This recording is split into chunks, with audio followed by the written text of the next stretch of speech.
Bonjour et bienvenue, chère sorcière, j'espère que vous allez bien. Bienvenue dans la magie de la roue et le yoga des sorcières pour ce premier chapitre révision, sorcellerie, magie, profane, sacré, clair ressenti. J'essaie de vous faire un petit condensé et j'ai pris des notes pour ne pas m'éparpiller. Je souhaitais vous rappeler que le premier jour où nous nous sommes retrouvés, nous avons pris un engagement à ne rien dévoiler de nos secrets, de ce qui se vit entre nous. Et que ce yoga des sorcières est créé et réalisé pour que chacune puisse développer sa propre magie. Car vous êtes unique et dans cette unité, vous êtes l'unité. Et tout ensemble, nous nous relions. Je rappelle aussi que le mot yoga, yoga des sorcières, yoga, est le fait d'unir, de faire lien entre. Alors dans le yoga traditionnel, c'est le lien entre le corps, l'âme, l'esprit, le souffle. Dans notre yoga des sorcières, c'est relier une discipline qui va faire union avec notre féminin, notre magie, notre sorcellerie, notre conscience, notre haut potentiel de conscience. La roue, qui est un cycle donc continu et infini, la roue qui représente donc la naissance, la vie, l'expérience, la mort et la renaissance, avec l'évolution et l'involution et ce cycle infini donc que l'on traverse à travers cette expérience humaine. On peut aussi le relier au mantra Tadasana. Tadasana, Tadasana. La sorcière, c'est une femme faisant acte et parole de sagesse pour son bien et puis pour celui de tous les êtres, car la sorcière se relie à la totalité. Quand elle agit pas que pour elle. Elle agit pour elle et elle offre ce qu'elle fait pour elle à la totalité. La sorcière, donc vit dans son monde palpable, elle vit dans son monde sensible, avec son corps physique et puis tous ses corps subtils et elle vit dans la totalité donc de la nature, de tout ce qui est, car elle voit, elle ressent, elle a appris à percevoir la magie dans chaque chose. La sorcellerie, c'est une, non, je vais commencer par la magie. La magie, c'est ramener le spirituel dans la matière. Donc, c'est tout ce qui est impalpable, invisible et pourtant qui se voit à l'œil nu. Et ça, au fur et à mesure, mais je pense que vous avez déjà vu la magie dans votre vie, c'est ramener le spirituel dans la matière et élever les vibrations de la matière. Donc on amène, on invoque la magie et en même temps, on développe notre magie avec des pratiques de méditation. Méditer, se concentrer, revenir dans l'instant présent, revenir en soi, accueillir tout ce qui est tel que c'est. Et là, on élève notre taux vibratoire, on élève notre magie en nous, on élève notre conscience, on arrive à un haut potentiel de notre conscience. Tant qu'à la sorcellerie, eh bien, c'est transformer cette matière qui est brute et l'élever dans les dimensions supérieures de la magie. Donc les deux sont liés très intimement, ils sont fusionnés. Et la sorcière, elle a les secrets de cette fusion. Elle a le secret de s'élever vibratoirement et elle a le secret de transformer la matière pour que la matière s'élève. Et ainsi, elle agit pour son bien et puis celui de tous les êtres grâce à sa magie. La sorcière, donc en tout cas, ce que je vous transmets, c'est de la sorcellerie blanche, c'est de la sorcellerie de lumière, c'est de la sorcellerie pour élever notre conscience et que chacune puisse trouver, à travers les bases de la sorcellerie, que vous retrouvez dans cette école, mais aussi dans énormément de livres, de sites, de podcasts sur différents supports Internet, que vous pouvez trouver. Donc, eh bien, ce profane dans lequel, vit la sorcière, eh bien, dans ce profane, bien sûr, circule et vit la magie. Le profane, c'est le quotidien, c'est les habitudes, c'est, les choses du quotidien, c'est du classique. Heu Rien de plus normal que le profane et ce profane, il fait partie de cette société et cette société dans lequel nous vivons dans ce pays et puis ce pays vivant avec les autres pays et cetera jusqu'à la conscience collective de l'humanité. Et puis, bon, tout se fait naturellement. Vous vous levez le matin, c'est tout à fait normal. Vous déjeunez ou pas, c'est normal. Vous allez travailler, eh bien, c'est normal. Rien d'extraordinaire et pourtant, si on regarde bien les choses, la sorcière, elle voit du sacré dans toute chose. C'est-à-dire qu'elle va pouvoir mettre du sacré au moment de son réveil du matin. Elle va pouvoir, percevoir ce qui se passe en elle, avoir une connexion avec son corps qui s'est endormi, qui s'est reposé, qui s'est rechargé, elle revient dans une réalité physique, dans une réalité matière et à partir de là, elle peut éveiller son regard de conscience, elle peut éveiller son regard de haut potentiel de conscience dans ce profane. Et son intention, c'est de développer cet ordinaire vers l'extraordinaire. C'est de développer cet ordinaire pour l'élever dans la transformation. Et hem et donc le sacré, c'est transformer le profane. Bon, je vous prends un exemple. Par exemple, on peut faire vous avez faim, je ne sais pas si vous mangez des œufs, puis vous allez faire une omelette. Vous pouvez prendre des œufs, acheter, que ce soit dans un magasin ou, chez un chez une personne même qui a ses poules et puis vous allez faire votre, omelette, puis vous allez la manger, puis voilà. Quelque chose de tout à fait ordinaire. Il y a rien d'extraordinaire dans ça. Il y a rien, on peut dire: «Mais il y a rien de magique» et pourtant. Si vous vous connectez à l'œuf, à la poule, à la nature, vous prenez l'œuf, rien que la forme de l'œuf, ce que ça représente pour vous. Cette coquille qui renferme quelque chose qui a la couleur de l'or, la forme qui ressemble au cocon, enfin qui ressemble, qui est le cocon, la coquille, qui est la protection. Après, j'en dis pas plus parce que chacune va avoir sa perception de l'œuf. Et puis, vous rompez l'œuf, il y a l'or qui coule et vous mettez dans un récipient et dans ce récipient, vous allez rajouter des épices et chaque épice a sa magie et puis vous allez transformer ces œufs. Vous allez mélanger le blanc avec le jaune. Donc déjà, ça, c'est de la transformation, c'est de la sorcellerie et ensuite, vous allez mettre le feu. Donc il y a reliance, il y a le yoga, la reliance avec le feu à une température idéale pour faire cuire votre omelette et peut-être faire des pensées d'amour pour cette omelette et ensuite la déguster et vous nourrir de tout ça. Donc là, vous vous nourrissez pas que de l'œuf, vous vous nourrissez de tous les symboles et de tout l'amour que vous y avez mis avec les épices, avec la magie des épices, la magie de l'œuf, la magie de la poule. Ça peut aller loin, vous y mettez du sacré. Alors pas obligé de penser à tout ça, au fur et à mesure, vous mettez du sacré dans votre profane. Et vous êtes relié, relié avec. Je vais essayer de pas trop m'étendre.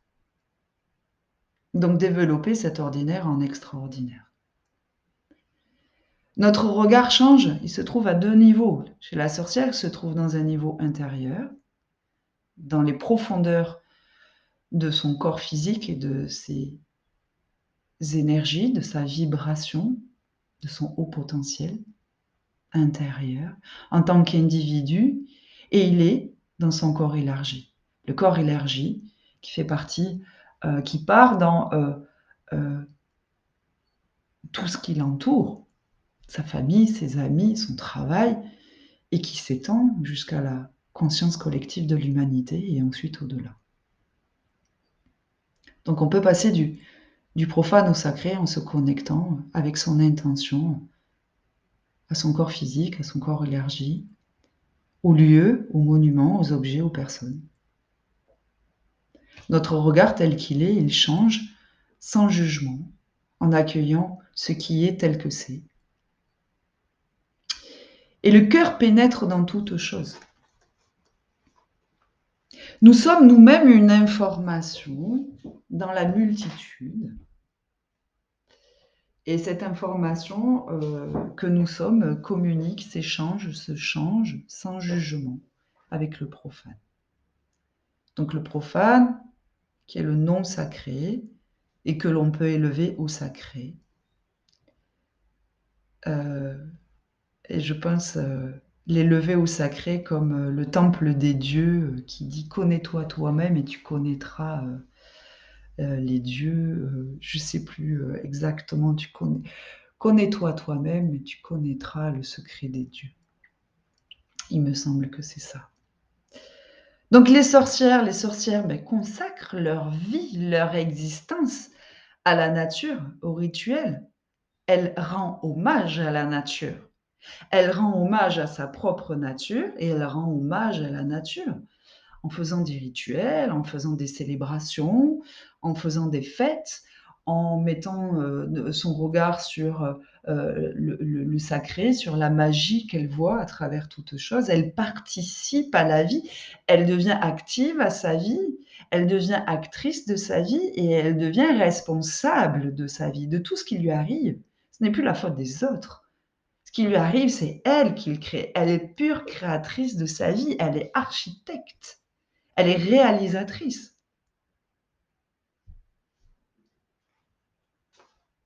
Aux yeux de la sorcière, tout est sacré. Et la sorcière vit de façon extraordinaire l'ordinaire. Dans sa version physique, mentale, spirituelle, psychique. Donc la sorcière consacre une grande partie de sa vie au profane, à la magie de l'éveil, à sa conscience ordinaire, et de son haut potentiel de conscience, et par des pratiques de magie, de yoga, où elle peut, à travers donc le profane, des balades en nature, faire de l'art comme le chant, la musique, le dessin, la peinture. Elle veille sur les mots qu'elle dit. Les mots qu'elle dit, elle n'est pas sous le regard de la conscience. Les actes qu'elle fait, ses orientations, ce qu'elle souhaite réaliser, elle le passe sous le regard de la conscience. Elle s'aime, elle apprend à s'aimer, elle rayonne, elle est en paix avec elle-même. Et s'il y a quelque chose qui est en désharmonie, elle va faire appel aux êtres de la nature. Elle va faire appel à la nature, à sa nature intérieure et à la nature qui est autour d'elle pour se réharmoniser. À travers des méditations, comme je dis, des chants, de la danse, des lectures, des visites de lieux sacrés. Elle va s'inspirer de ses semblables, sans jugement. Et puis, pour élever notre magie, on a fait la danse du dragon. La danse du dragon, il connaît son potentiel. Le dragon enseigne à la sorcière qu'il a déjà ce potentiel infini, ce potentiel qui est intarissable. Intarissable, c'est le mot, intarissable, illimité, infini. On a toutes et tous ce potentiel en nous. On a des phases qui sont explorées et d'autres qui sont inexplorées. On a d'autres qui sont en veille, on a d'autres qui sont prêtes à s'éveiller, d'autres qui sont endormies et d'autres qui sont éteintes. La légende du dragon nous raconte ça. Quand il règne sur tous les territoires. C'est-à-dire que le dragon, il a ouvert tous les territoires. Il a conscience de tous ces territoires. Et même ceux qui sont endormis. Et dans le monde souterrain, donc dans notre monde intérieur, il n'y a aucune limitation. Il n'y a que celle de notre ego, de notre conscience involutive. Mais c'est OK aussi avec ça. Et puis ensuite, il est maître de ces océans. Donc ces océans, de ces mers, en effet, donc d'eau. Nous sommes des êtres d'eau. Et les mers aussi qui correspondent à nos émotions. Il est enraciné profondément à la terre. Que fait la sorcière pour amener la puissance indescriptible du spirituel, du spirit, de l'esprit à la matière? Elle est profondément ancrée à la terre, profondément enracinée à la terre. Elle rend grâce à la terre, elle honore la terre tous les jours. Et puis ensuite, il est maître du ciel, maître de son esprit, maître de ce qui se passe dans les pensées, dans sa conscience, dans ses projections, dans ses créations. Il connaît les blessures de l'ego, il connaît là où il a évolué, là où il doit évoluer, là où il est blessé, là où il peut guérir, là où il ne pourra rien faire, peut-être un jour. Et de toute sa puissance, il médite, il observe sans agir, il est observateur de sa vie et il danse la vie, le dragon. Ensuite,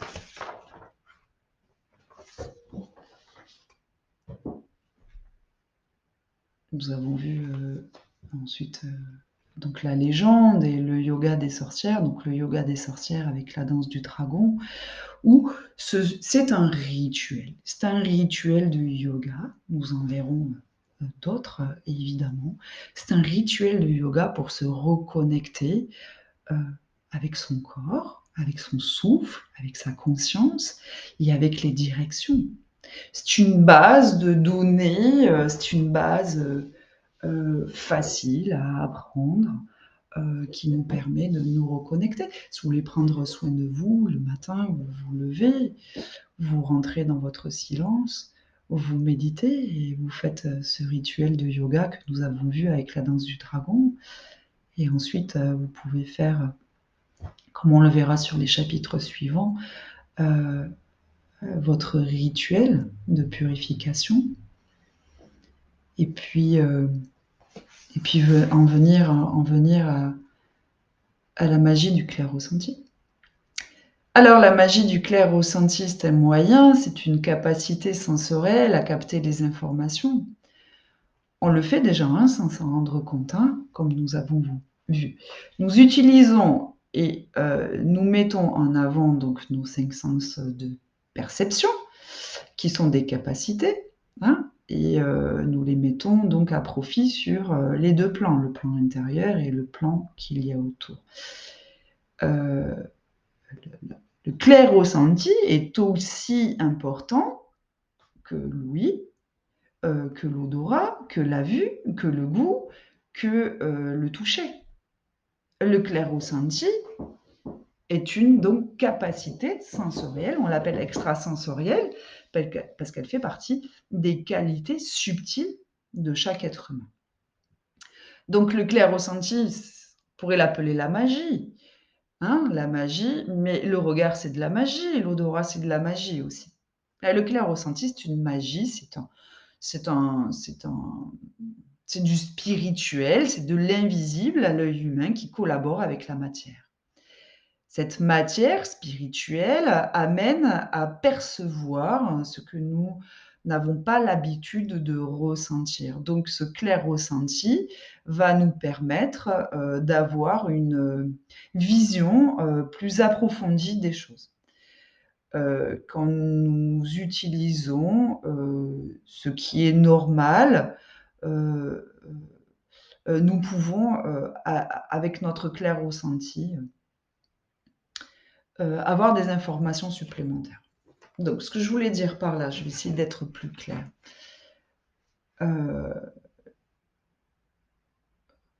Nous utilisons notre regard pour regarder les choses. Okay. Et parfois, dans la façon dont nous regardons les choses, on peut se tromper d'avoir vu quelque chose. Donc, et pourtant, on a l'habitude d'utiliser nos yeux. Nous utilisons notre odorat, par exemple, un exemple plus simple. Je vais sentir quelque chose, puis je vais dire, ah ben tiens, c'est ça. Puis au final, ben non, je me suis trompée, c'était pas ça, c'était ça. Parce qu'en ressentant de nouveau avec l'odorat, je m'aperçois que Je m'étais trompée. Eh bien, le clair ressenti, c'est exactement la même chose. Comme nous pouvons nous tromper sur notre façon de voir les choses, ressentir les choses, goûter les choses, toucher les choses, dans la version subtile, nous pouvons aussi nous tromper. Donc c'est pour ça que je vous parlais de à peu près 20 où on peut se tromper. Mais cette capacité extrasensorielle du clair ressenti est à 80 profitable de notre expérience en tant qu'être humain et à ressentir. C'est une capacité que nous pouvons utiliser, oui, dans notre quotidien, oui, pour absolument tout. Donc, oui, au début, bien sûr, on peut se tromper et c'est à force de s'exercer à faire du clair ressenti que nous allons l'affiner, évidemment, comme toute chose. Hein, jusque-là, si on fait que le dimanche de notre réunion de notre coven et que on ne fait rien, qu'on ne s'entraîne pas, qu'on ne fait pas tout ça, notre magie, elle ne peut pas se développer. Et évidemment, c'est un travail quotidien. Donc, je ne peux pas faire une petite pause avec cette façon d'enregistrer. Donc, le clair ressenti. Je vais essayer de lire ce que j'ai dit. Le clair ressenti est une magie, c'est du spirituel, de l'invisible à l'œil humain, qui collabore avec la matière. C'est la matière spirituelle qui amène la perception, comme nous n'avons pas l'habitude. Si nous avons des doutes, quand nous utilisons le clair ressenti, c'est tout à fait normal, parce qu'on a le droit de se tromper. Hein, comme on peut se tromper sur des mots que nous a dit une personne, on l'a interprété d'une autre façon, bien là c'est pareil. Pour cela, pour utiliser le clair ressenti, nous devons rentrer dans le calme de notre mental et quand nous cherchons une information, que nous la cherchons avec le plus de neutralité possible, le plus d'authenticité possible, en essayant de ne projeter aucun verdict et être de façon complète dans l'expérience. Et au fur et à mesure, votre clair ressenti va se développer. Et le doute va s'estomper au fur et à mesure. Nous avons des capteurs, donc le clair ressenti, c'est que nous avons des capteurs d'informations de toutes choses, et dans tous les lieux et dans plusieurs dimensions. Si quand vous captez une information, ce n'est pas la même que votre collègue, par exemple, quand nous faisons ensemble, ça ne veut pas dire forcément qu'il y en a un des deux qui a tort. C'est simplement que ça veut dire que vous captez à un niveau et que votre collègue capte à un autre niveau, et que les deux sont justes et sont bonnes à prendre. Et qu'à travers les deux ressentis d'une même chose, cela peut aussi vous confirmer, vous donner des informations supplémentaires sur la fréquence informationnelle. Donc sur une fréquence informationnelle de votre clair ressenti, ce que vous ressentez, c'est OK. Et ce que ressent l'autre personne quand nous travaillons ensemble et que vous ne l'avez pas senti, ça ne veut pas dire que vous vous êtes trompé. Ça veut dire que la personne qui est à côté de vous et qui a pris l'information juste simplement à un autre niveau. Et vous avez vu, et nous avons expérimenté, que quand on l'avait fait toutes les 7, il y avait des informations qui étaient en commun. Donc, on était sur la même vibration, fréquence vibratoire de l'information. Donc, il faut laisser le temps aussi à vous adapter. C'est un petit peu aussi avec le clair ressenti, comme si vous étiez dans une pièce toute noire et puis que d'un coup on ouvre les volets et qu'il y a le soleil et notre regard, il faut bien qu'il s'habitue. Il faut donc s'adapter au clair ressenti, qui sont ces capteurs subtils qui se trouvent dans notre organisme interne. Le clair ressenti permet d'évoluer, il nous permet de ressentir les vibrations, les fréquences, la vibration du vivant, la véracité des choses.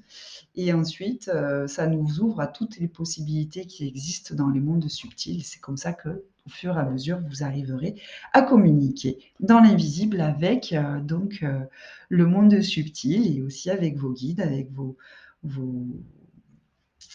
bon bref, on verra, ça on le développera ensemble.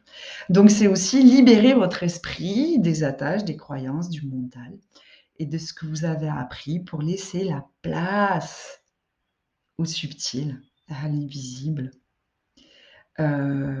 Si vous n'y arrivez pas,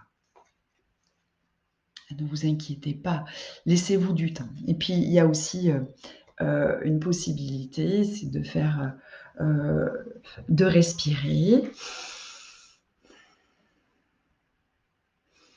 et puis de mettre votre majeur ici, à ce niveau, et l'autre majeur dessus. De tourner dans le sens inverse des aiguilles d'une montre, afin d'enlever dans votre, perception mentale et vos croyances ce qui vous surcharge.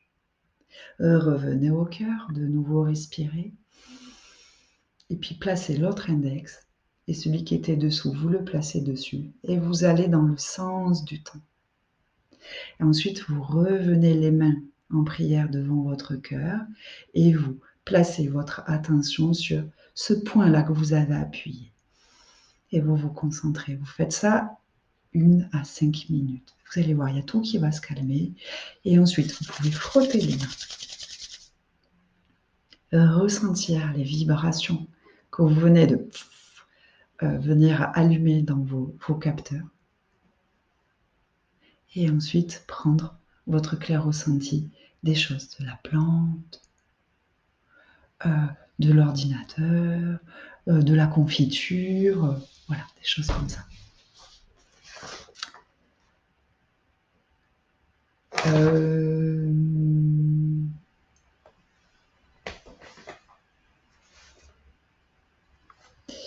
Il me semble que j'ai fait un petit peu le tour de ce qu'on avait vu au niveau du clair ressenti.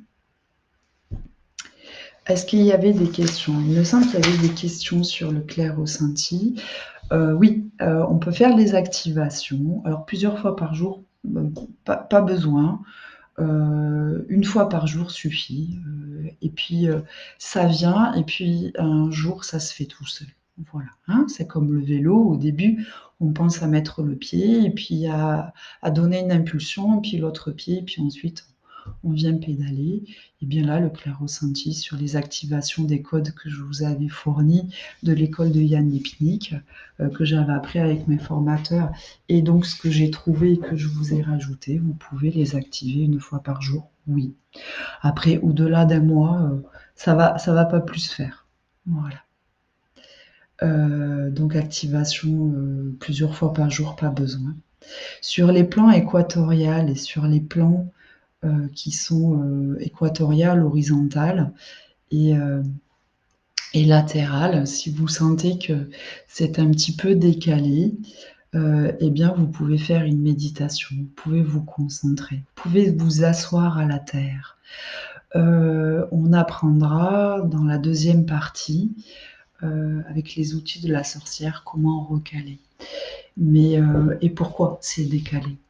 Mais rien que le fait de déjà se concentrer et de mettre une conscience d'harmonie dans notre esprit, ça vient recaler les plans horizontal et vertical. Le principe étant au tout début, puisqu'on en est au tout début, c'est de déjà les ressentir. Voilà.